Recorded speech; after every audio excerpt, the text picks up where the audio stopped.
fact that we're sitting here having a serious conversation about the systems we have built today maybe being able to help us make progress against Alzheimer's is really quite remarkable.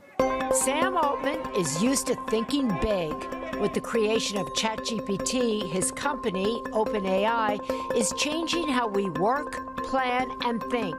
Now Altman wants to harness the massive brain power of AI to solve one of the biggest mysteries of the human brain, Alzheimer's disease. Why do you think AI can revolutionize Alzheimer's?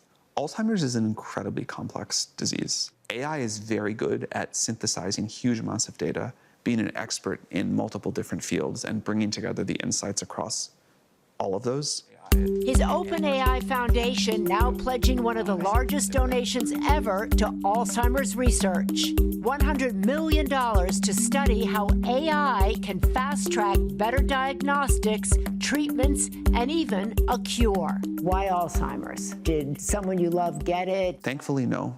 But this has been an area that has been extraordinarily difficult to make progress in. We now, for the first time in the last few months, have made AI systems that are smart enough that our best scientists are saying, this changes the game for science. This means science will move faster. These models are discovering new knowledge on their own. This is the first time a tool that we have built, that humans have built, is autonomously contributing to the sum total of human knowledge. The $100 million in grants will fund the work of top Alzheimer's researchers like UCSF's Dr. Bruce Miller and Silvana Konerman from the Arc Institute. AI has the unique ability to really make sense of a disease like Alzheimer's that is such a complex combination of risk factors like diabetes or heart disease, exercise, gender, age. Sam Altman said that AI will be different tackling Alzheimer's because it will be able to read the millions of pieces of data from all over the world and be able to find the little nuggets in all of it that might have missed the human eye. I totally agree. I think we are so siloed. A laboratory will do a set of experiments, the results will be brilliant, and no one else will see it. But to have us unified and to have all of that data analyzed in a way we've never done before, I think that's revolutionary.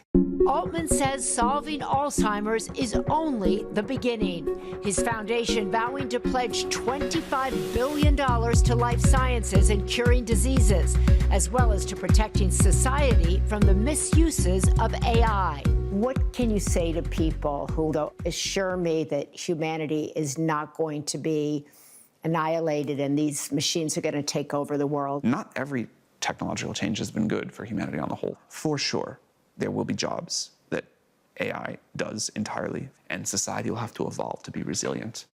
Altman himself is learning resilience. This recent story in The New Yorker questioning, can he be trusted with the reins of AI? An attack on the home of one of the biggest names in tech. Earlier this month, his San Francisco home was attacked by agitators. In response, Altman posting this photo of his husband and their one-year-old son, writing he hoped it might dissuade the next person from throwing a Molotov cocktail at our house, no matter what they think about me. People look at you, you're 40 years old. They've read that you're maybe not trustworthy, that maybe you're too young. Who are you to have this kind of power in the hands of one person? I don't think this much power should be in the hands of one person, nor do I think it is. We are going to put AI in the hands of people early, often, so that society can take this technology and build all of the things on top of it. Now, that is messy. Things will go wrong. But what about the personal responsibility that comes with it? I don't feel responsible for everything everybody will do with AI, of course, but I feel tremendously responsible for putting this technology out into the world in the best way that we can, where everybody can flourish. So you sleep? Not super great, but it's a very busy time.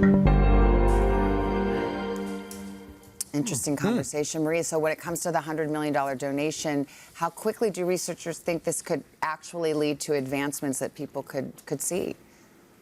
Well, Savannah, those we spoke to say new treatments could come soon. What that means, a year or two, they don't really say. But they believe that with the help of AI, a cure could be actually possible within a decade. Altman says he's very hopeful, and that is huge news in the Alzheimer's space. And guys, there's another major storyline involving Altman today, a high-stakes lawsuit brought by fellow tech titan Elon Musk against OpenAI. OpenAI is going to trial today.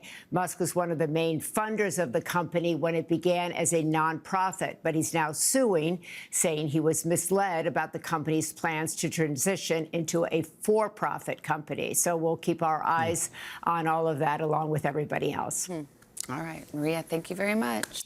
Hey, thanks for watching. And don't forget, you can catch the Today Show every morning on NBC or take Today when you're on the go. Just follow the Today podcast on Apple Podcasts, Spotify, or wherever you listen.